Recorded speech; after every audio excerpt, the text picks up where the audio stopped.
Friends, hope you all are fine and doing well. Now today is your Hindi class. Let's start your Hindi first, Sadhana. Now open your lesson number 1. उड़ चल हरिल, ये एक कविता है। उड़ चल हारिल, इस कविता को लिखा है महान कवि सच्चिदानंद हीरानंद वात्स्यायन अज्ञे। अज्ञे इनका उपनाम है, इनका पूरा नाम है सच्चिदानंद हीरानंद वात्स्यायन और इनको अज्ञे इनका उपनाम है। ठीक है, अब चलते पढ़ते हैं कविता हम लोग। उड़ चल हारिल, हारिल क्या चीज है? हारिल महाराष्ट्र, आप जानते हैं ना, महाराष्ट्र भारत का एक राज्य है। महाराष्ट्र का राजकीय पक्षी है। हमारे देश का राष्ट्रीय पक्षी क्या है? वेरी गुड, मोर है। और हमारे प्रदेश उत्तर प्रदेश का राष्ट्रीय पक्षी क्या है? बिल्कुल सही जवाब, सारस।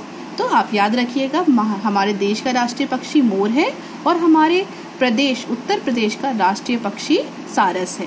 तो उसी तरह से ये कविता जो अज्ञे जी ने लिखी है वो हारिल पर है। और हारिल कहाँ का राष्ट्रीय पक्षी है? महाराष्ट्र का। देखिए, बहुत ही आसान शब्दों की कविता है। अगर आप थोड़ा सा भी ध्यान देंगे तो आप बहुत ही आसानी से इसका अर्थ भी लिख सकते हैं। उड़ चल हारिल लिए हाथ में, यही अकेला ओझा तिनका। उषा जाग उठी प्राची में, कैसी बाट भरोसा किसका। उड़ चल हारिल मतलब यहाँ पे कवि जो है, यहाँ पर हारिल से तात्पर्य पक्षी का नहीं है। यहाँ पर अज्ञे जी हम भारत के नवयुवकों को प्रेरणा दे रहे हैं, उनको कह रहे हैं कि उड़ चल हारिल, यानी कि भारत के जो नव निर्माता हैं, नवयुवक हैं, उनके लिए कहा गया है कि उड़ चल हारिल लिए हाथ में, यही अकेला ओछा तिनका। ओछा मतलब छोटा सा, जो तिनका आपने देखा है कि पक्षी लोग अपना घोंसला कैसे बनाते हैं, छोटे छोटे तिनके बीन बीन के उससे अपना घोंसला बनाते हैं। तो कवि कह रहे हैं कि जो हमारे युवक हैं, हमारे देश के निर्माता हैं आगे, उनको जीवन में एक लक्ष्य लेकर आगे बढ़ते रहना चाहिए। सभी उषा जाग उठी प्राची में, कैसी बाट भरोसा किनका। उषा मतलब सुबह हो चुकी है, सवेरा होने पर भी तुम किसकी राह देख रहे हो, कैसी बाट जोक रहे हो। मतलब बाट मतलब रास्ता, किसका रास्ता देख रहे हो कि और किसके भरोसे बैठे हुए हो कि ये नहीं, तुमको अपना कार्य खुद करना है, अपना लक्ष्य खुद बनाना है, तुमको किसी के भरोसे या किसी के सहारे नहीं रहना है। शक्ति रहे तेरे हाथों में, छूट न जाए चाह सृजन की। शक्ति रहे तेरे पाँवों में, रुक ना जाए या गति जीवन की। शक्ति रहे तेरे हाथों में, आपको अपने हाथों की शक्ति पे भरोसा होना चाहिए और उनसे कभी भी, सृजन मतलब नई चीजों को बनाना, आपके अंदर कभी भी इसका नहीं होना चाहिए कि हमको अब कोई नई चीज का सृजन नहीं करना है। कोई नई चीज बनाने की हमेशा आपको प्रेरणा लेती रहना चाहिए। आपके मन में कभी ये भाव नहीं आना चाहिए कि अरे हम ये काम नहीं कर सकते, हम ऐसा नहीं बना सकते हैं। शक्ति रहे तेरे पाँवों में, रुक ना जाए या गति जीवन की। इसी तरह से कवि ने कहा है कि आपके पाँव में तब तक शक्ति है जब तक आपके जीवन की गति रुक नहीं जाती है, जब तक कोई आपके रास्ते में कोई बाधा ना आ जाए, आपको तब तक चलते जाना है। क्यों? क्योंकि आप ही इस देश के नव निर्माता हैं। आपको कभी भी रुकना नहीं है, अपने जीवन का लक्ष्य निर्धारित करके उस पर आगे बढ़ते जाना है। आगे ऊपर बढ़ा चीर चल दिग्मंडल, अनथक पंखों की चोटों से, नभ में एक मचा दे हलचल। ऊपर मतलब अपनी गति को इतना तेज करिए कि ऊपर चलते जाइए, ऊपर और ऊपर बढ़ते जाइए कि पूरा आकाश, जल दिग्मंडल मतलब कि पूरा आकाश आपके लिए है। यहाँ पर कोई अवरोध नहीं है, कोई बाधा नहीं है। अनथक पंखों की चोटों से, नभ में एक मचा दे हलचल। आप इस तरह से अपना करिए कि आपको देख के दूसरे लोग इंस्पायर हो, आपसे प्रेरणा लें। आपका जो नभ है में आप इस तरह से कार्य करें कि चारों लोग आपकी कामयाबी को देख के, आपके कार्य को देख के उनमें भी एक हलचल पैदा हो जाए, वो भी आपको देख के प्रेरित हो सके। तिनका तेरे हाथों में है, अमर एक रचना का साधन। तिनका तेरे पंजे में है, विधना के प्राणों का स्पंदन। तिनका मतलब जो छोटे छोटे तिनके होते हैं जिनको वो अपने घोंसला बनाने के लिए लेती है। तो यहाँ पे वही कवि कह रहे हैं कि तिनका तेरे हाथों में है, मतलब तेरे हाथों में ही, हे भारत के नवनिर्माता जो नवयुवक हैं, जो आप लोग हैं, आपके हाथों में ही तुम आपकी कामयाबी छिपी हुई है। आप चाहें तो अपने लिए एक अमर रचना बना कर सकते हैं। आप ऐसा चाहें तो ऐसा कर सकते हैं कि दूसरे लोग आपको देख के प्रेरणा लें। तिनका तेरे पंजे में है, विधना के प्राणों का स्पंदन, मतलब छोटे छोटे जो तिनके हैं वो तेरे ही पंजे में ही, आपके पाँव में ही हैं। विधना का मतलब होता है बनाने वाला। ये बनाने वाले ने आपके प्राणों का स्पंदन यानी कि धड़कन दे रखी है। आपको ईश्वर ने ऐसी धड़कन दे रखी है कि आप अपने अकॉर्डिंग अपने भविष्य को बना सकते हैं, क्योंकि आपका भविष्य जब बनेगा तभी हमारे भारत देश का भी भविष्य उन्नत करेगा। कांपना यद्यपि दसों दिशा में, तुझे शून्य नभ घेर रहा है। रुकना यद्यपि उपहास जगत का, तुझको पद से हेर रहा है। आगे कांपना मतलब आप कांपिए नहीं, आप परेशान ना होइए। यद्यपि दसों दिशा में, तुझे शून्य नभ घेर रहा। अगर आपको शुरुआत में कोई काम करने में कठिनाई आती हो, असफलता मिलती हो, तब भी आपको रुकना नहीं है। चाहे आपको कितना भी लोग जो है आपको परेशान कर रहे हो, आपको काम के में बाधा डाल रहे हो, लेकिन आपको कांपना नहीं है, आपको परेशान नहीं होना है। रुकना यद्यपि उपहास जगत का, तुझको पद से हेर रहा है। उपहास का मतलब मजाक करना। कोई अगर आपकी नाकामयाबी पे, आपकी परेशानी पे, आपकी असफलता पे अगर आपका मजाक भी उड़ा रहा हो, आपके ऊपर हंस भी रहा हो, तब भी आपको अपने पद से यानी कि रास्ते से भटकना नहीं है, क्योंकि सफलता उसी को मिलती है जो अपने कार्य को पूरा करता रहता है। तो आपको अपना लक्ष्य बना के चलना है और उस पे लगातार चलते जाना है। जरूरी नहीं है कि आपको पहले ही प्रयास में सफलता मिल जाए, लेकिन अगर आपकी कोई असफलता होती है और आपको पर कोई उस पे हंसता है, आपको परेशान करता है, तो वो क्या कर रहा है, आपको आपके रास्ते से भटका रहा है। तो आपको ऐसा नहीं करना है और आपको अपने रास्ते पे चलते जाना है। आगे देखिए, तू मिट्टी था किंतु आज मिट्टी को तूने बांध लिया है। तू था सृष्टि किंतु सृष्टा का गुण तूने पहचान लिया है। यहाँ पर कवि कह रहे हैं कि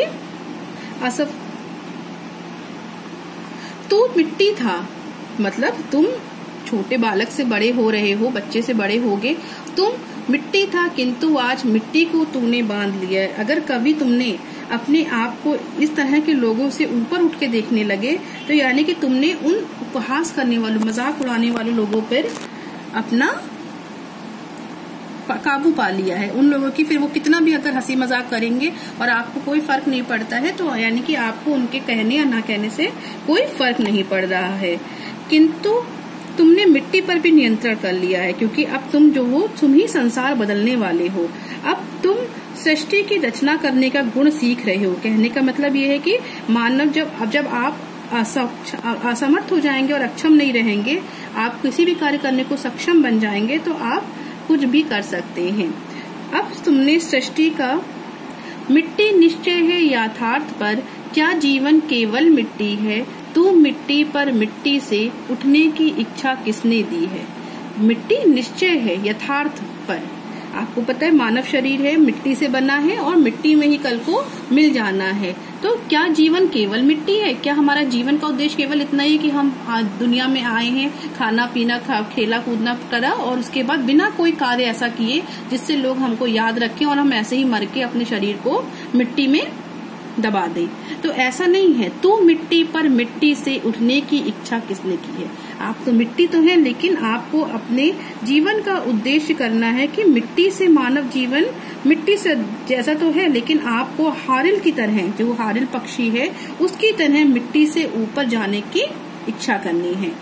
आज उसी उर्वर्ग ज्वाल का तू है दुर्निवार हरकारा, दृढ़ ध्वज दंड बना एक तिनका, सोने पथ का एक सहारा। यहाँ कवि कहते हैं कि हारिल के हाथ का यही तिनका झंडे में लगने वाले डंडे का काम करेगा। आपने देखा है ना, हर झंडे में एक डंडा आता है। तो हारिल पक्षी जो अपना घोंसला बनाने के लिए तिनका लेके जा रहा है, यही तिनका आपके झंडे के लिए डंडे का काम करेगा और सहारा बनेगा। मानव ने इस धरती में जो कुछ प्राप्त किया है उसे छोड़ देना उचित नहीं है, किंतु साधनों की सहायता से मानव हवन चलता रहता है और उसकी अवहेलना करना मनुष्य का कार्य नहीं है। दुर्निवार हरकारा, जिसकी निर्वारण करना ही काम है।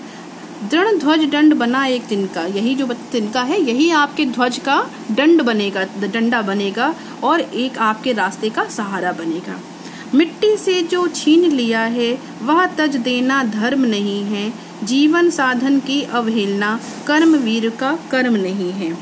यहाँ कवि कह रहे हैं कि आपका कर्म क्या है, आपको जीवन, मिट्टी ने तो जीवन दिया है लेकिन उसको छीनना आपका धर्म नहीं है। आपको अपने जीवन में लगातार परिश्रम करते रहना है और कभी भी अपने कार्य को छोड़ना नहीं है, क्योंकि एक कर्मवीर क्या है, उसका कर्म यही है कि वो अपने फल की इच्छा किए बिना अपना काम करता रहे। आपका काम है पढ़ना, आपको आगे बढ़ना है। आप ये ना सोचे कि हम आज पढ़ रहे हैं और हमको तुरंत उसका सफलता मिल जाए। असफलता भी मिल सकती है लेकिन आपको उससे डिगना नहीं है, अपने कार्य को लगातार करते रहना है। तिनका पथ की धूल स्वयं तू, हे अनंत की पावन धूनी, किंतु आज तूने नवपथ में क्षण में बद अमरता छू ली। यहाँ पे कवि कह रहे हैं कि तिनके को पथ की धूल के समान माना है। यहाँ पे कवि ने तिनके को, पथ मतलब रास्ता, तिनका जो है वो रास्ते की धूल जैसा है, जैसे कि आप हैं, किंतु वह ईश्वर के पावन चरणों की भी धूल है। उसी धूल ने हारिल के माध्यम से आकाश में पहुँच के अमृतक को प्राप्त कर लिया है। उषा जाग उठी प्राची में, आह्वान या नूतन दिन का, उड़चल हारिल लिए हाथ में, एक अकेला पावन तिनका। यहाँ कवि कह रहे हैं कि उषा जाग उठी प्राची में मतलब नई सवेरा हो चुका है और नया दिन निकल आया है। आह्वान या नूतन दिन का मानव को आह्वान कर रहे हैं कि साधनों की कमी होने के बावजूद भी आपको प्रगति करते जाना है। उस एक अकेले तिनके को लेकर आपको आगे बढ़ते जाना है। क्या हो रहा है, आपको कौन रोक रहा है, आपको इसकी चिंता नहीं करनी है। आपको अपने सीमित संसाधनों के बारे में नहीं सोचना है, क्योंकि आप अगर चाहें तो अपने भविष्य को खुद बदल सकते हैं। आप अपने भाग्य के निर्माता हैं और आप अगर जागेंगे, आप अगर काम करेंगे तो आप ही से हमारे देश का भी भविष्य उन्नत होगा। ठीक है, ये आपकी कविता थी जिसका हम लोग ने अभी संदर्भ व्याख्या पढ़ी। आपको अपनी कॉपी में ये चित्र बना के रखना है। ठीक है, उड़चल हारिल का चित्र बना के रखना है आपको। प्लस आप अपनी बुक की जो एक्सरसाइज आपको बुक में फिल करनी है, ये सारी एक्सरसाइज बुक में फिल करेंगे और नेक्स्ट क्लास में हम लोग इसके बारे में व्याख्या पढ़ेंगे, प्रश्नोत्तर और शब्दार्थ करेंगे। Okay, thank you.